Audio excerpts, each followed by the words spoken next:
And not only that, but energetically and spiritually, what I've learned in this process is when we put anything and cover up over our major chakras, it changes and alters like what we emit and what we can attract. And I'm not willing to sacrifice that anymore. Like, as much as I look at myself and I'm like, fuck, it'd be nice to not have like my ribs showing where I once had boobs, and then I'm like, I'm not willing to give up like really owning my femininity and the power that we have as women. And like, that's something that this surgery has allowed me to discover, and to discover that it's a beautiful thing to like, I mean, sex drive out the fucking window when you get implants. Sorry to anyone who thinks it's sexier to have implants. When you have silicone in your body, I don't care if you got saline, the bags are made of silicone, so like you have silicone particles in your body. A symptom of heavy metals, which is like what, it's not cute or sexy to talk about this, and it's not really on the blogs when they talk about like implant illness, and like they talk about mostly the things that are affecting your health and what's like really causing you pain. But talk about the emotional and traumatic effects of like, if you have a boyfriend, a girlfriend, a relationship, a marriage, and you don't have any sex drive. Well, you have these like giant sexual fun bags that are supposed to make you more sexual and feeling more sexy and in line with, and and you have zero. What a fucking dichotomy in your brain. So now you have this man who's like, or a woman, whatever, like your partner is like, shouldn't you feel more sexual because you feel better about yourself because you got the boobs? And it's like the woman just wants to like die inside because there's nothing chemically happening because it affects your hormones that much. Well, you know, I have a friend who, and I think I told you about her, she had got these breast implants 7 years ago. It might have been even more, but she got these breast implants. They were supposed to be non-leakage. If they did, they would reseal. There was a recall on them recently. And they ended up leaking all through her body. They took them out. You did not tell me this. Oh, I didn't tell you. Okay, so they told her they got all the silicone out. It's been 3 years now. She's dying. She is they didn't put an implant back in her. No, but because what happened is they couldn't get all of it out. It's all over her body. And she is working like 8 hours because she has to work to pay her bills. No, because none of this is provide medical. No, they don't know what to do. Right. The regular doctors just want to poke and prod her. So she's trying to do, homeopathic ways, but the problem is with that is it's expensive, one, and then also two, it's very hard. It's very hard for what she's telling, and she just did actually a Netflix documentary, and she wasn't going to do it. She just told me the other day she's going to come on the show, and I told her about you. Is it the one that's coming out? It might be because it was already in post, she told me, and they brought her back in because her story is like, because basically she's like, she doesn't know what to do anymore. She's doing everything, but like the saline is the silicone particles are all in her. Well, that's what they don't tell you. You can see it in her, like, she takes her shirt down. And she didn't get any kind of, like, injectable... No. So what they don't disclose to you, and this is part of why the FDA is under such heavy implications right now, and they're a monster, obviously worth trillions of dollars, publicly traded with multiple pharmaceutical companies, and it's a beast to go take on. But I commend all these women for trying to go after them because we have to. But what they don't tell you about these implants is that they tell you they're safe, that you can cut them. You watch shows like Botched and stuff, and they're like making jokes about running them over with cars and all this fun, shoving in an elevator, throwing it against the wall. Look at, they're impermeable, they're so awesome. But that's all in like 75-degree Southern California weather. When you put them in 98-degree body, what happens, that silicone just immediately starts to just micro leaks all in your body. You put that for years. You put it in an overactive immune system. You put it in a body that just doesn't want them in there, like mine. Like mine weren't leak, ruptured, torn, nothing. Just my body was hating them in my body. So I had the ones that were textured. So imagine like a nail file. Okay. So that material on the top, just micro leaks of that sloughing off into the bloodstream all the time. And those just go through the bloodstream, through the lymph nodes, and that's how your friends probably traveled, is when it's through the lymph nodes, they travel everywhere. They travel in here, obviously, wherever you hold major lymphs. She has lymphs. them here, she has them here. And they checked for mine because mine, the textured ones can cause BIA-ALCL, which is a type of lymphoma cancer. And for years, people thought breast implants only could cause breast cancer because they're on your breast. But what they didn't realize was that it actually travels and causes cancer in other parts of your body, and they would never attribute it to the silicone. And what is happening to your friend, happening to many, many women, is that there's all these unknown symptoms, and that are all seem like so trivial in a sense, like trivial but chronic, like really bad, but they can't link it to something, so they're just like, oh, you have Lyme's disease, you have Crohn's disease, you have MS, like major illnesses and sicknesses that can kill people, but they can't link it back because that silicone has traveled through the body, and they can't pinpoint why your body's attacking itself. So let's talk about this real quick. You'll bleep it out, but is the documentary called Busted? I don't know. Oh, you don't know the name of it? Okay. Yeah, but that's something that a lot of us are affiliated with, like, that are doing interviews for. Okay, well, yeah, there's a lot of people doing. I know it's in post-production now. Yeah. But one thing I want to say then is tell people how you felt the day after you took them out. Day of. The day of. I know. Okay. So my story's not like everyone, so I don't want to say like you're gonna have the same experience as me. I was extremely blessed, and I had prayed, and a lot of women go through this, is like, because the medical system can't provide you with any answers, you go into the surgery blind, off sheer faith that it's going to help you. Yeah.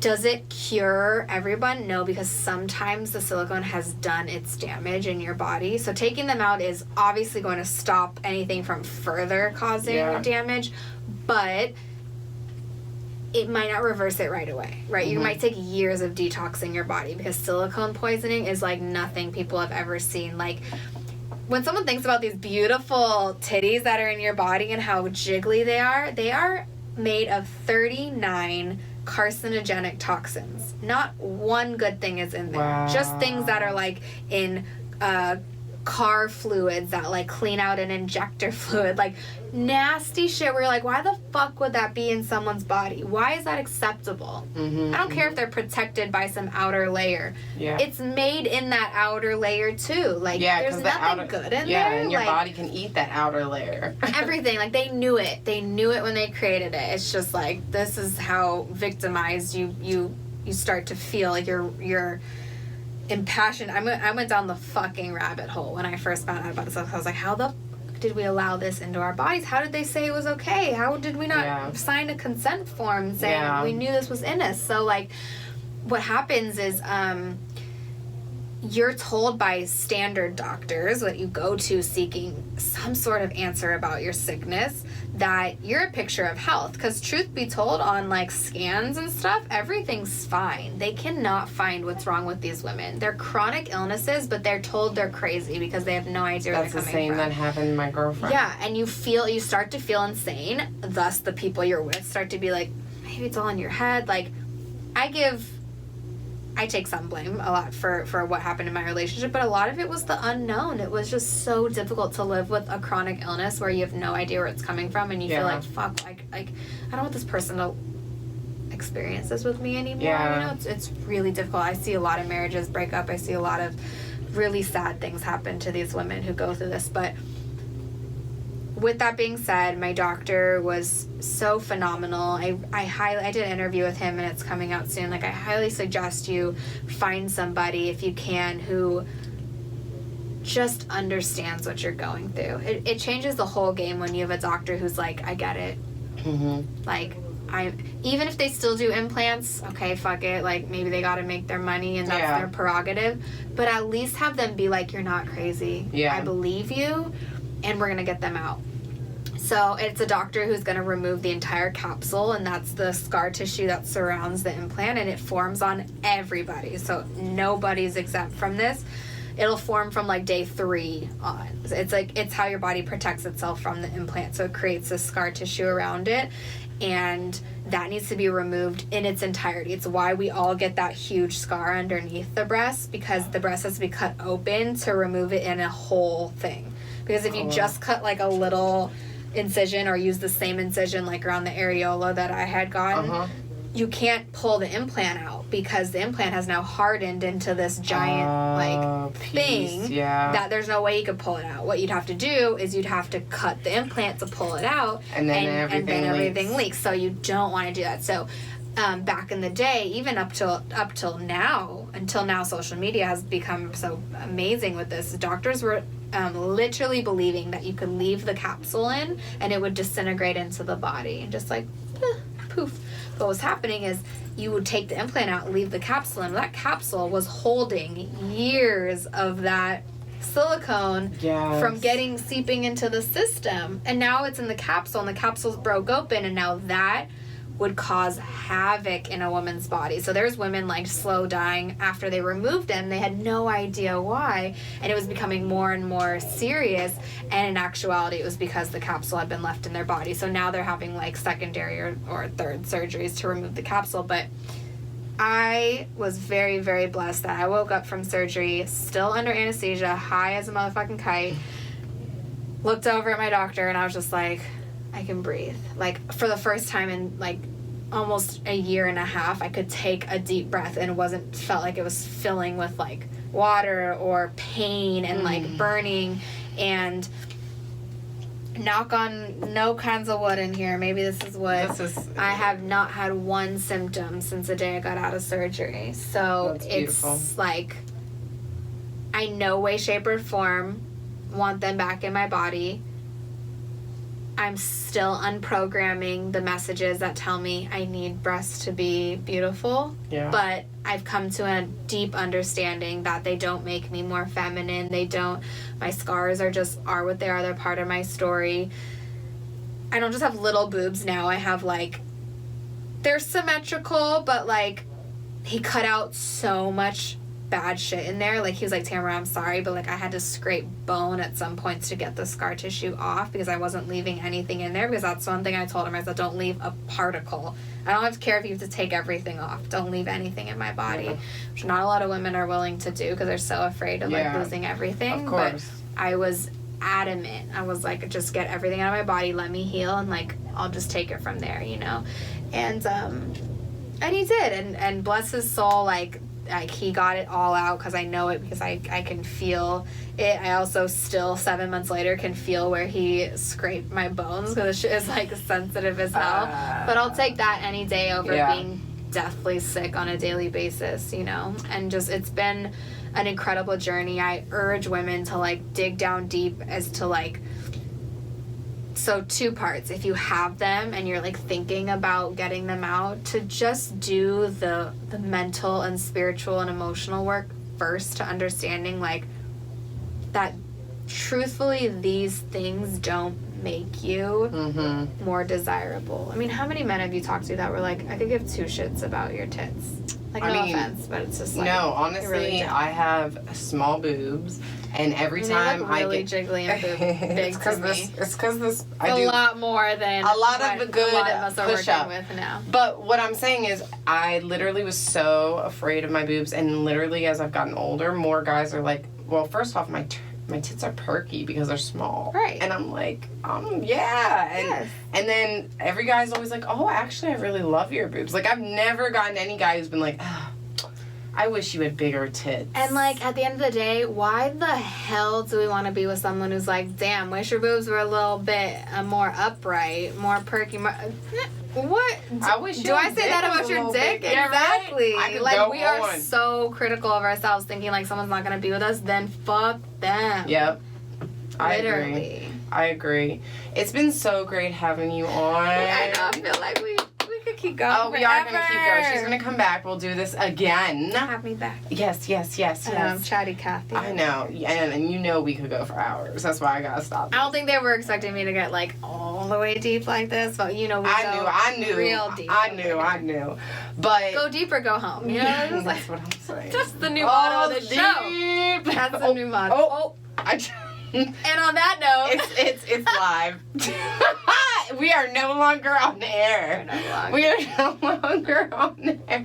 I got excited. This is after hours. This is the after hours. If you're not watching, you won't get it, but go check us out on YouTube, bitches. Well, thank you so much. Tell them where they can find you on Instagram. I know. It's Tamra Dae, TAMRADAE on Instagram, Facebook, YouTube, whatever else I come out with, it's all going to be under.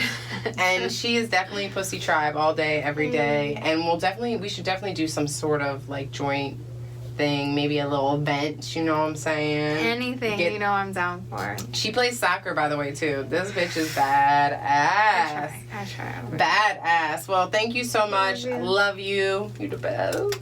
So proud of you guys. Look, this girl. Just wait for it. Yeah, even though the live sign off right now, it's okay.